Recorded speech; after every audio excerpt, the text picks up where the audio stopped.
취임 후 첫 외교 무대에 데뷔한 이재명 대통령. 28시계로 일본 총리와 첫 정상회담을 갖고 셔틀 외교 재개 의지를 확인했습니다. 관련 내용 포함한 정치권의 주요 이슈들 박상혁 더불어민주당 의원, 김대식 국민의힘 의원과 함께 나눠보겠습니다. 안녕하십니까? 안녕하세요. 네. 자, 주요 7개국 정상회의에 참석한 이재명 대통령. 오늘 오전에 이제 한일 정상회담을 했는데 관련해서 위성락 국가안보실장이 브리핑을 했습니다. 먼저 듣고 오겠습니다. 양 정상은 격변하는 국제 정세 속에서 오랜 이웃인 한국과 일본의 협력이 중요하다는 데 의견을 같이 했습니다. 그리고 한반도 정세에 대한 의견도 교환했습니다. 앞으로 새롭게 다가올 60년간 미래지향적인 한일 협력을 공고히 해 나가자는 데 뜻을 같이 했습니다. 그런 의미에서 셔틀 외교의 재개에도 의지를 다졌습니다. 네, 이재명 대통령 취임 후 불과 14일 만에 이뤄진 첫 정상회담인데요. 자, 이재명 대통령이 이제 한국과 일본 앞마당을 같이 쓰는 이유처럼 뗄 수 없는 관계다 이런 말을 했고, 또 이시바 총리는 한일 수교 60주년을 계기로 협력 활성화를 기대한다라는 말을 주고받았습니다. 자, 이번 회담의 성과, 좀 의미 어떻게 보시는지 먼저 말씀해 주시죠. 먼저 한일 회담의 성과도 성과지만 제일 중요한 거는 우리 대한민국이 이제 다시 세계 무대에 정상적으로 돌아왔다라는 그런 국제사회의 평가가 굉장히 중요한 것 같습니다. 그동안 12.3 내란 이후 완전히 정상외교라든지 국제 무대에서 대한민국의 위상이 추락하고 국격이 무너졌지 않습니까? 이제 그런 어려운 위기 상황에서 대통령이 이제 G7 주요 국가들 정상들과 만나고 이러면서 그런 정상적인 대한민국의 모습, 정말 G7에 초청될 만큼의 그런 대한민국의 위상이 아니겠습니까? 그런데 갑자기 특수부대 군인들이 대한민국 국회를 난입하는 이런 상황이 아니라 대한민국은 정말 경제뿐만 아니라 민주주의도 동시에 성공시킨 유일한 나라다라는 다시 한번 국제사회에 확인을 할 수 있었다는 생각이 들고요. 이번 한일 정상회담이 굉장히 빨리 이루어졌다고 평가받고 있습니다. 예전에 과거에 대통령 취임식 때 일본 총리들이 와서 정상회담이 있었던 예를 빼놓고는 거의 가장 가까운 빠른 시간 내에 이루어진 거거든요.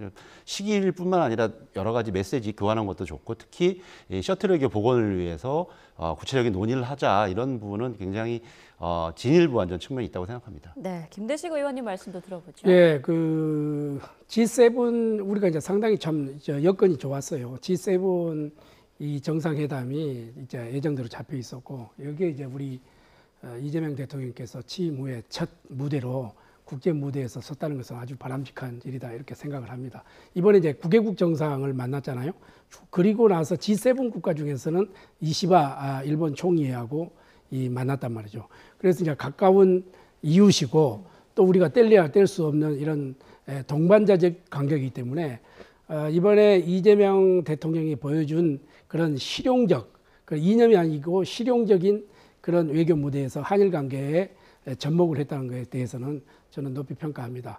올해 한일 국교 정상화 60주년이 됐고, 이 60주년에서 과거 지향적이 아니라 미래 지향적으로 이 탈바꿈하고 가자고 하는 그런 양국 정상들의 대담은 상당히 저는 높이 평가를 하고 있습니다. 네, 지금 한일 정상회담 사진 보고 계신데 이 장면을 보면 이재명 대통령과 이시바 총리가 앉은 자리가 그 뒤에 배치된 국기와 이렇게 달랐단 말이죠. 이 부분은 어떻게 된 건가요?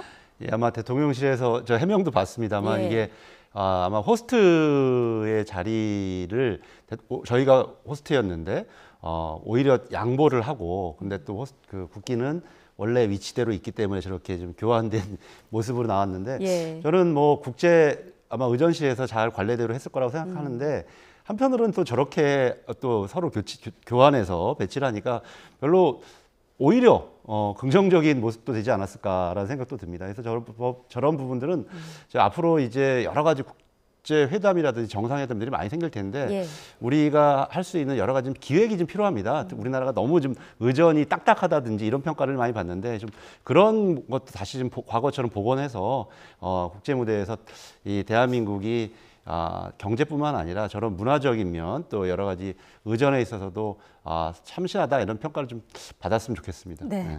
자, 이재명 대통령 G7 공식 일정을 마치고 조금 전 캐나다를 떠났다라는 속보 저희가 전해드렸는데 이번 첫 외교 데뷔에 대해서 이제 여러 평가가 또 나올 것 같아요. 그런데 아쉽게도 좀 한미 정상회담은 또 불발되지 않았습니까? 어찌됐건 네. 이번 어떻게 평가하십니까? 아까 우리 박상혁 우리 의원님 말씀한 걸 추가적으로 이야기하면은 예. 항상 주빈이 무대를 바라봤을 때 왼쪽에 씁니다. 네. 그래서 옛날에 조선왕조 500년 역사 속에서도 자의정 우의정 이렇게 했듯이 상당히 우리 이 대통령께서 배려를 했다는 측면에서는 상석을 내준 것이다. 상석을 내주고 예. 배려했다는 것은 저러한 모습은 상당히 국제 무대에서도 저는 괜찮다고 판단하고요. 예. 그리고 나서 지금 이번에 사실은 한미 정상회담이 굉장히 우리가 국민적으로서 기대를 했지 않습니까? 통상 문제라든지 외교 문제라든지 그동안에 우리가 계엄 또 탄핵이 이어져 오면서 이 대한민국 국격의 실추 이런 부분에 대해서는 한미 정상회담 속에서 좀 이것을 녹여내자 이런 기대감이 컸는데 아쉽게도 한미 정상회담이 무산이 됐지 않습니까? 이것은 뭐 중동 문제가 커다란 영향이 있었다고 보고 빠른 시일 안에 한미 정상회담을 좀 갖고 이런 현안 문제들이 너무너무 쌓여 있기 때문에 조속한 외교 관계를 통해서 이게 이루어졌으면 좋겠다 하는 그런 마음이 드네요. 다음 주 이제 네덜란드에서 나토 회의가 열리잖아요. 이 자리에서 한미 정상 또 만날 가능성도 있을까요? 최종적으로 나토 정상회의에 이제 가시는지는 아직 확인은 안 되고 맞습니다. 있죠. 예, 그래서 아마 저는 갔으면 좋겠다는 생각을 가지고 있습니다. 왜냐하면 아까도 말씀드렸던 것처럼 대한민국의 정상화가 모든 방면에서 이루어져야 되는데 특히 중요한 게 외교 무대거든요. 그래서 좀 여러 가지로 지금 뭐 조각이라든지 여러 가지 해야 될 일이 많기는 합니다만 가능하면 이런 큰 외교 무대가 열렸을 때 우리나라 대통령이 가셔서 다양한 정상들을 만나는 게 굉장히 중요하다고 생각을 하고 그래서 조금 무리를 한 한이 있더라도 예. 좀 나토 정상회의를 가셨으면 좋겠고 그 자리에서라도 꼭 한미 정상이 좀 만나서 조금 이제 지난번에 전화 통화를 하긴 했지만 아직 아이스 브레이킹을 서로 하진 않았거든요. 그래서 좀 그런 면들을 통해야 앞으로 관세 문제라든지 여러 가지 우리가 풀어야 할 현안들이 많습니다. 그런데 좀 큰 도움이 될 거라고 생각합니다. 네. 자, 이재명 대통령이 G7 정상회의 공식 일정에 참석하는 사이 김혜경 여사는 영부인으로서 단독 일정을 소화했습니다. 화면으로 함께 보시죠. 네, 김혜경 여사는 먼저 캐나다 캘거리에 있는 한인 회관을 찾았습니다. 20여 명의 교민이 태극기를 흔들고 환호하며 김 여사를 맞았는데요. 김 여사는 한 명 한 명 악수를 하고 또 아이들과 함께 사진도 찍으며 화답했습니다.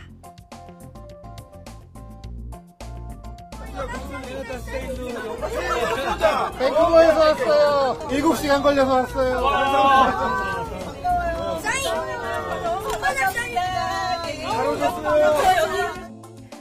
이어서 교민들과 간담회를 가졌는데요. 김혜경 여사의 발언 들어보시죠.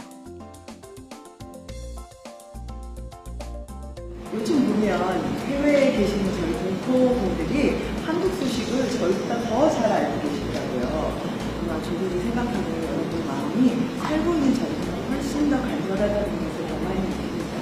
조국의 걱정 때문에 한동안 더 많이 힘드셨을 텐데 오늘 그런 허심탄회한 얘기를 하고 또 조국이 바라는 일, 또 새로운 대통령께 바라는 일, 또 허심탄회하게 얘기하는 그 시간이 되었습니다.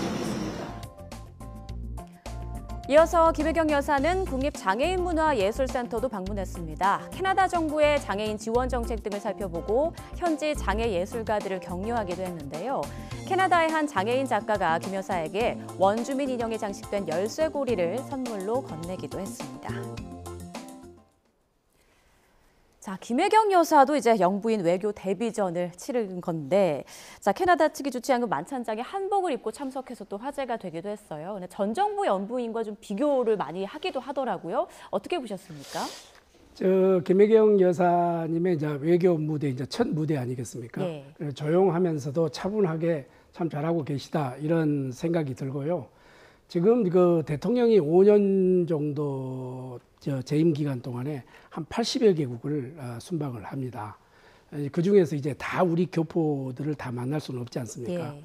우리가 230여 개의 나라가 있는데 이 중에서 이제 우리가 750만 해외 동포가 있거든요. 그러면 대통령은 대통령 나름대로의 외교를 펼친다고 하면은 영부인은 영부인 나름대로의 교포사회라든지 그런 문화적인 행사, 한국 문화를 알린다든지 또 이 패션을 통해서 한국 문화를 또 얼마나 또 알리는 그런 중요한 자산 중에 하나다 이렇게 생각을 합니다. 이제 이번에 첫 무대를 가지고 예. 어떤 평을 하기는 그렇지만은 네. 지금 현재의 이 상태대로 조용하면서도 아주 차분하고 품격 있는 외교 활동을 좀 해주십사 하는 그런 부탁을 드립니다. 네, 박 의원님은 어떻게 보셨어요?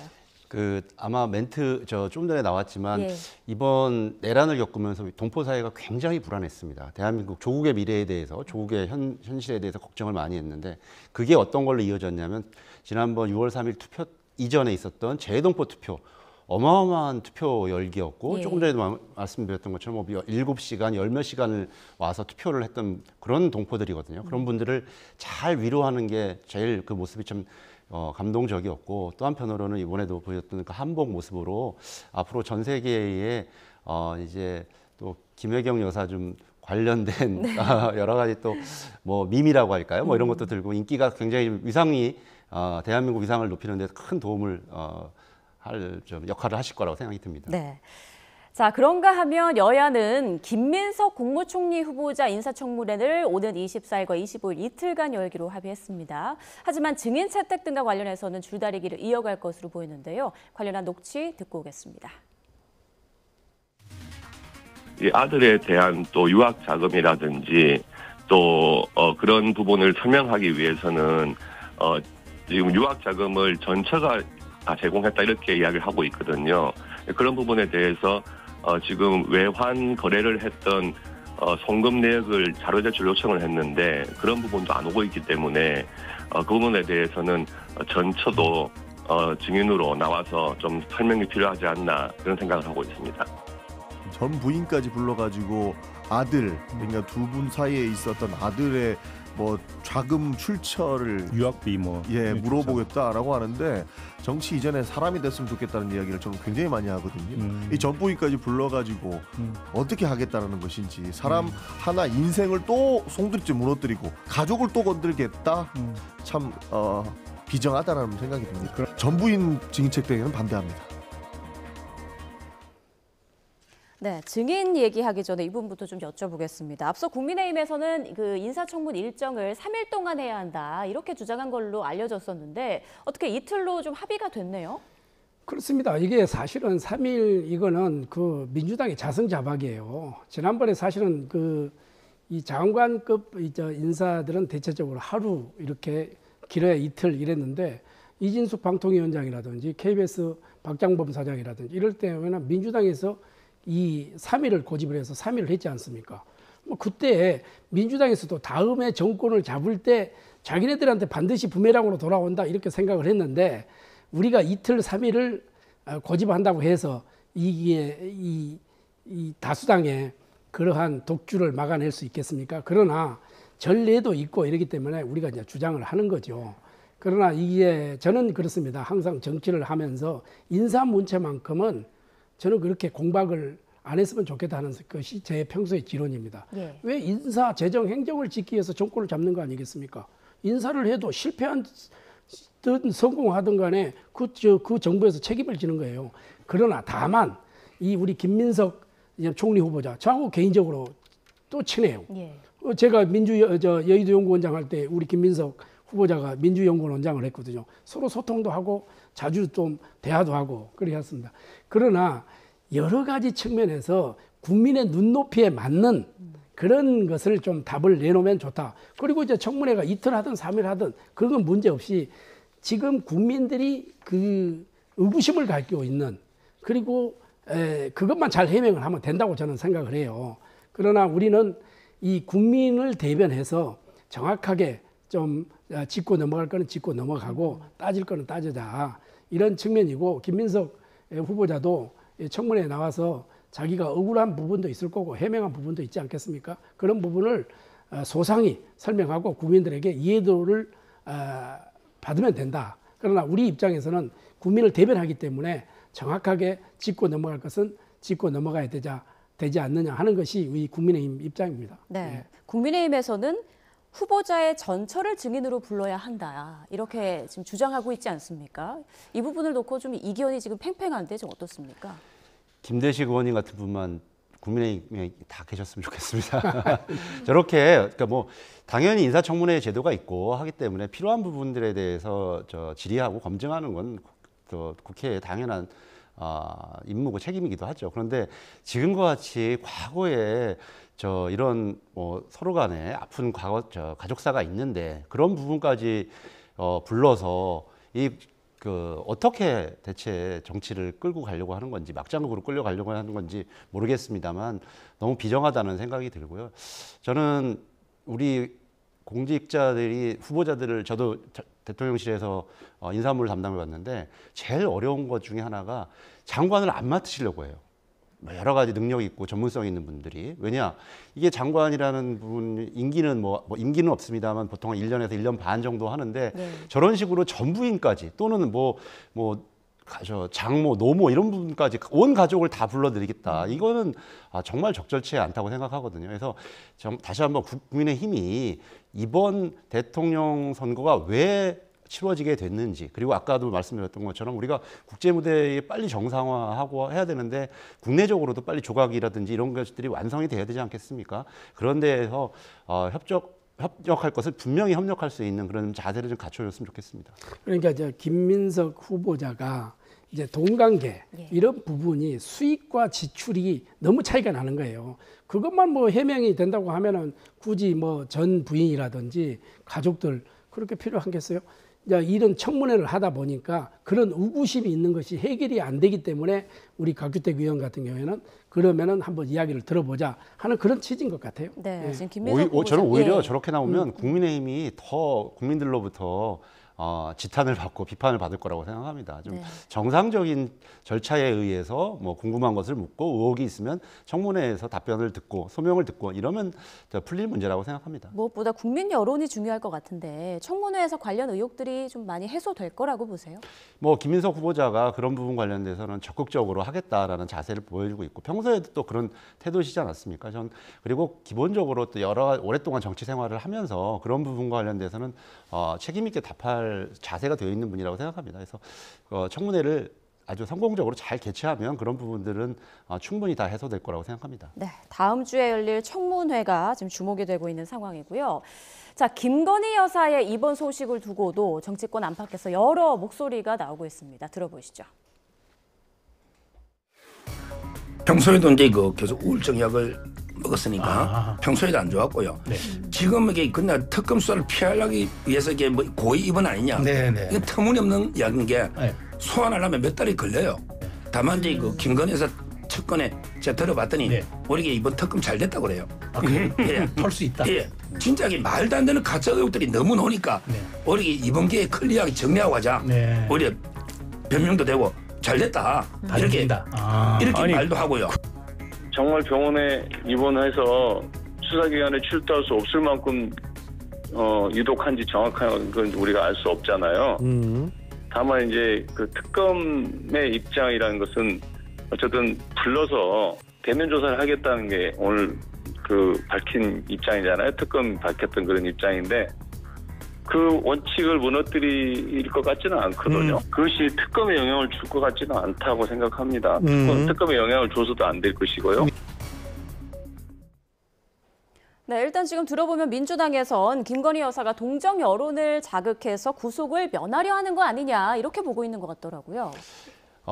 오늘도 제가 관련된 논평을 냈습니다만 윤석열 대통령이 과거 전 대통령이 하면서 경호처라든지 검찰 이런 비호를 받으면서 여러 가지 제대로 수사를 안 받지 않았습니까? 또 출석도 안 하고 이번에는 또 윤석열 전 대통령이 경찰 소환 같은 경우도 거부했단 말이죠. 저는 거기에 더해서 이 김건희 여사마저 그런 태도를 좀 함께 배운 것은 아닌가.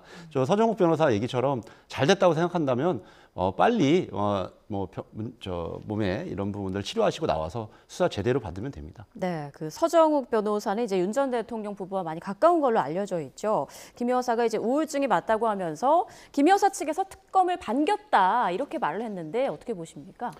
제가 뭐 서정욱 변호사 이야기를 듣고 뭐라고 이야기하기는 뭐 적절치 않은 것 같고, 지금 이제 국회에서 특검법이 통과가 됐잖아요. 그리고 이제 법 앞에서는 누구나 평등해야 된다고 생각합니다. 저는 충분히 와서 특검을 받고 정정당당하게 할 말이 있으면 하고 받아야 된다는 것의 기본 원칙에는 변함이 없다. 그런데 이제 그 서정욱 변호사는 어떤 의도로 저는 말씀을 했는지는 모르겠어요. 그럼 또 가깝다고 해서 그 윤 대통령 부부의 이야기를 듣고 했는지는 모르겠지만은 저는 기본적인 것은 특검에 와서 정정당당하게 임해야 된다 이렇게 생각을 합니다. 그리고 하고 싶은 이야기 있으면 하고 또 뭐 억울한 점이 있으면 또 억울하다는 것을 밝혀내면 되는 거죠. 어제 그 김 의원님께서 라디오에서 김건희 여사와 관련해 한때는 국무였지 않았느냐, 얼마나 스트레스를 받았겠느냐라고 하신 말씀이 많이 이제 회자가 되고 있더라고요. 그러니까요. 다시 한번 좀 생각을 여쭙겠습니다. 저는 김건희 여사가 입장에서 내재적 관점에서 이야기한 거예요. 제 이야기가 아니고 속으로 그렇지 않겠어요. 내가 한때 국무였고 영부인이었고 퍼스트 레이디였는데 그러니까 얼마나 화가 나고 지금 스트레스를 받았겠어요. 그런 내재적 관점에서 이야기를 했는데 이 이야기가 좀 제 이야기가 한양 이렇게 비춰지고 또 뭐 어디 뭐 왕조시대 이야기냐 이렇게 이야기를 하면은 그렇게 이제 우리 이제 국민들이 이야기하면은 이제 제가 그런 용어는 쓰지 않겠습니다. 않겠는데 저는 역사책을 많이 봐놔서 그래서 조금 임팩트 있게 이야기를 해서 그런 내재적 관점에서 이야기를 했다. 김건희 여사 입장에서 그렇죠. 김건희 여사 입장에서는 그렇지 않겠어요. 속으로 내가 말이지 영부인이었고 한때 국무였고 퍼스트 레이디였는데 화가 날 수도 있고 억울할 수도 있고 분할 수도 있고 그렇지 않겠어요. 그런 입장에서 제가 표현을 했는데 대다수의 많은 국민들이 그 용어가 적절치 않다 이러면은 뭐 앞으로 제가 그런 용어는 쓰지 않겠습니다. 그런데 한 가지 궁금한 게 이번에 이렇게 서정욱 변호사의 말에 따르면 오히려 특검을 반겼다 이러지 않습니까? 그럼 그동안 왜 거부권을 행사한 겁니까? 국민의힘 의원들은 왜 반대를 하신 거예요?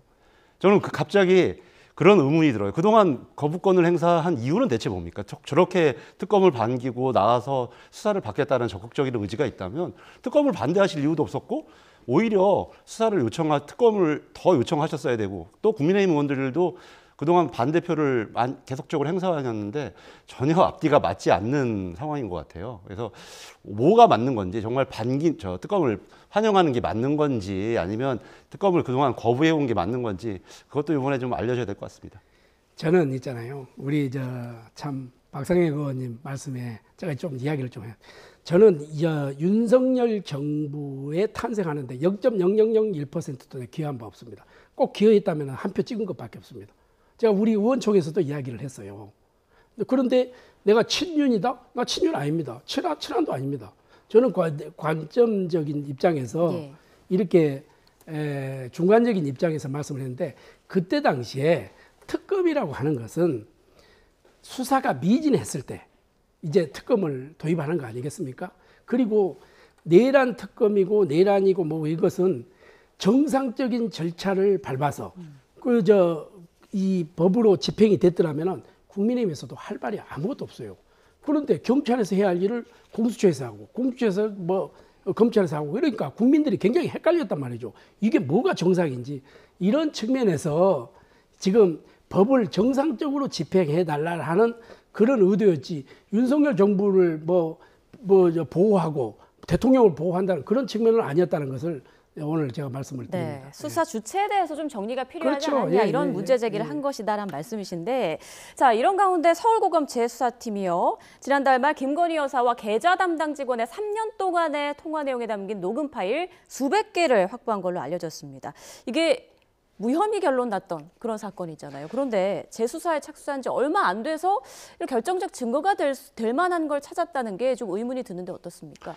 그러니까 오기 전에도 보니까 아예 그 영장에서 그 관련된 계좌라든지 이런 것들을 제외했다는 또 뉴스 보도도 제가 봤습니다. 거기에 더해서 여러 가지 이런 파일들이 있었다라는 것도 드러났는데 저희가 그래서 그 당시 서울중앙지검장을 탄핵까지 하지 않았습니까? 지금 금방 드러날 일들입니다. 이 도이치모터스 주가 조작 사건 같은 경우는. 그리고 지금 이게 갑자기 이렇게 금방 알게 된다.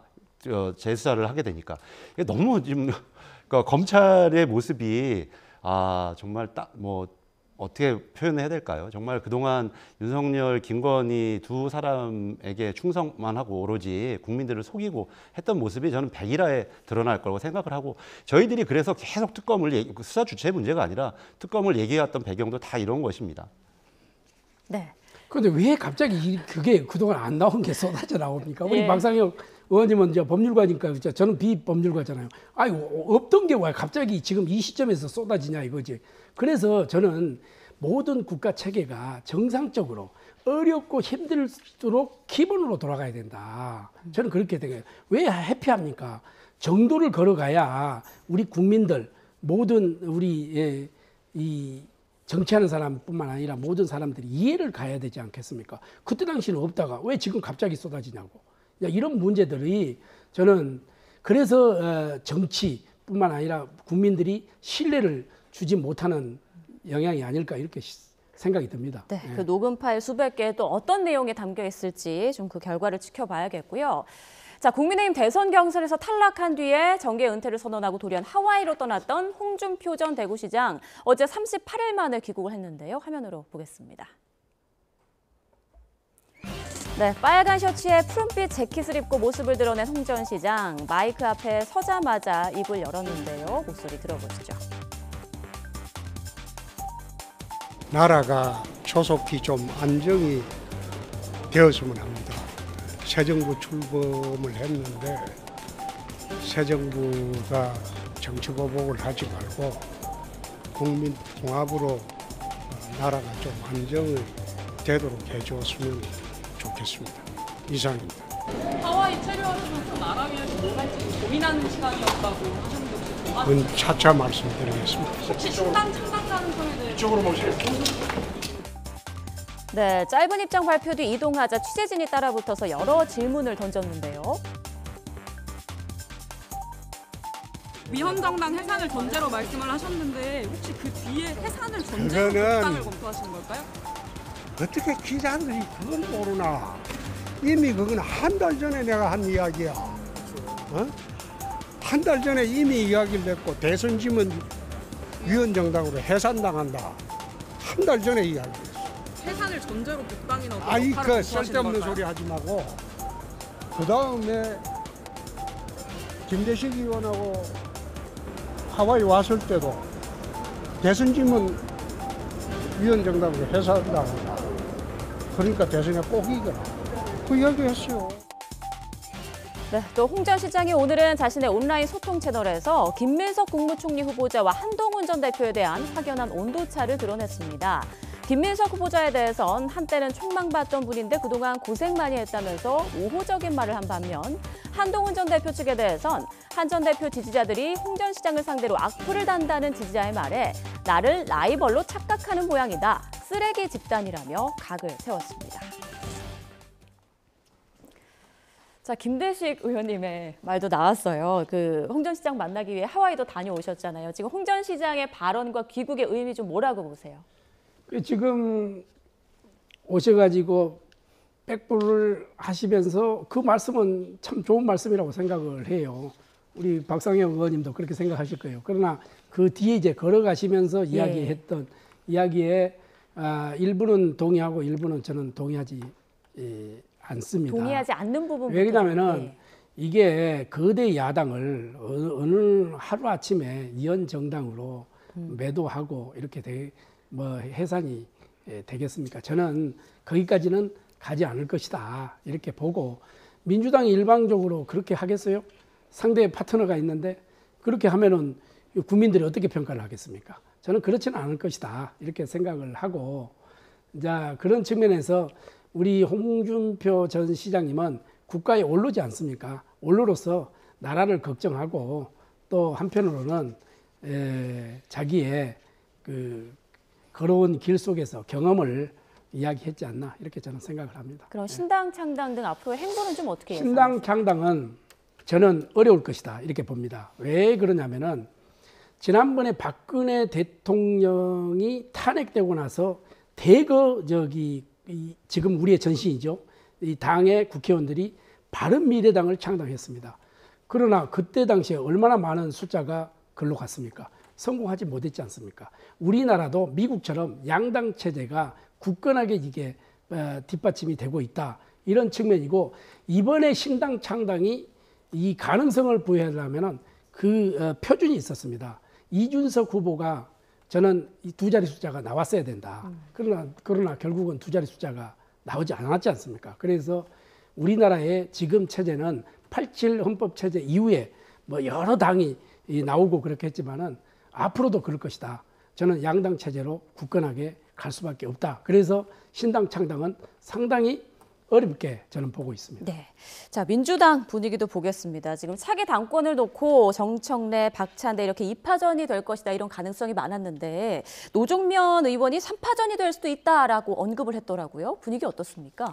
저도 그 발언을 보고서 노종면 의원님이 출마를 하시나 이런 생각을 좀 예. 하고 있는데, 일단 지금 굉장히 먼저 정청래 의원이 출마 선언을 하고 예. 박찬대 전 원내대표도 굉장히 가능성이 높은 것으로 보여져요. 아직 뭐 제가 공식적으로 확인을 해보거나 그런 건 아닌데, 예. 그래서 지금 중요한 거는 이 뭐 원래 선거가 있고 전당대회가 있으면 여러 후보자들이 나와서 경쟁을 하는 게 가장 뭐 그건 너무 자연스러운 모습이라고 생각이 들고, 그 안에서 당의 미래와 진로 또 이재명 정부 성공을 위해서 뭘 할 것인지에 대해 서로 역할을 충분히 논의하면 될 거라고 생각이 듭니다. 그래서 뭐 오히려 너무 격화되는 거 아니냐라는 걱정하는 분들도 있는데, 뭐 그 전에 저희들이 좀 필요한 부분들은 관련되어서 좀 정리할 것은 또 정리하기도 하고, 또 만약에 두 분이 나와서 경쟁을 하게 된다면 뭐 좀 아름다운 경쟁이 되었으면 좋겠습니다. 네, 그 박찬대 전 원내대표에 대해서 이제 연판장까지 돌고 있다라는 그런 분위기와 관련해서 어떻습니까? 뭐 저는 뭐 연판장을 보지 못했습니다만 예. 아마 그렇게 좀 다양하게 출마를 좀 해서 여러 가지 좋은 경쟁, 아까 말씀드렸던 아름다운 경쟁을 좀 촉구하는 의미가 아닐까, 좀 그렇게 좀 전망을 해봅니다. 네, 국민의힘 입장에서는 어떻습니까? 국민의 입장에서 이제 더불어민주당의 이제 네. 당권 후보에 도전하는 분들에게 뭐 이렇다 저렇다 이렇게 말하는 것은 그거는 A가 아닌 것 같고, 다만 뭐 거대 여당에서 그 집권당이 됐는데 뭐 단독 드리블을 할 수 있는 것은 그 건전한 여당이라고 볼 수가 없고, 다양한 분들이 나와서 저는 경쟁하는 것도 굉장히 바람직한 일이라고 생각을 해요. 다만 그동안에 이제 야당이어서 여당으로 바뀌었잖아요. 여당으로 바뀌었기 때문에 이제까지는 대립과 갈등으로 가지 말고 누가 됐든 간에 우리 이 국민의힘이 이제 소수당 야당이 됐기 때문에 협치하고 통합하고 대화하고 또 같이 이 국가와 국민을 위해서 무엇이 합당한 것인지 이념 집단 이렇게 가지 말고 정말 통합으로 가는, 지금 시대 정신에 맞는 이런 것으로 좀 갔으면 좋겠다. 이재명 대통령도 취임사에서 그랬잖아요. 나를 반대했던, 나를 거부했던 분들도 대한민국 국민이다. 그렇기 때문에 야당의 목소리를 선거 기간 동안에 썼던 경청 이거를 하면서 좀 우리 야당과의 지속적인 이런 대화에 물꼬를 트고 나아갔으면 좋겠다. 이것이 저는 우리 국민의힘 입장에서 누가 됐든 간에 그렇게 해줬으면 좋겠다는 하나의 바람입니다. 네. 거기 관련해서 하나 말씀드리면, 아마 대통령께서 아마 그 비서실장 통해서 어제 송원석 대표라든지 이렇게 방문을 예방을 하면서 곧 그 여야 대표들을 하고 오찬이라든지 원내대표들을 하고 좀 만남을 가졌으면 좋겠다라는 의지를 밝히신 것 같아요. 그래서 적극적으로 좀 나서 주셨으면 좋겠고, 앞으로도 많은 국민의힘 의원 대표 지도뿐만 아니라 이런 분위기가 좀 잘 조성될 수 있었으면 좋겠습니다. 그러려면 김민석 총리 인준이 빨리 좀 이루어졌으면 좋겠습니다. 아주 훈훈한 분위기로 오늘 마무리하겠습니다. 네, 여야가 협치하는 모습은 아무래도 모든 국민이 좀 바라는, 기대하는 그런 모습이 아닐까 싶습니다. 네, 지금까지 박상혁 더불어민주당 의원, 김대식 국민의힘 의원과 함께했습니다. 고맙습니다. 감사합니다.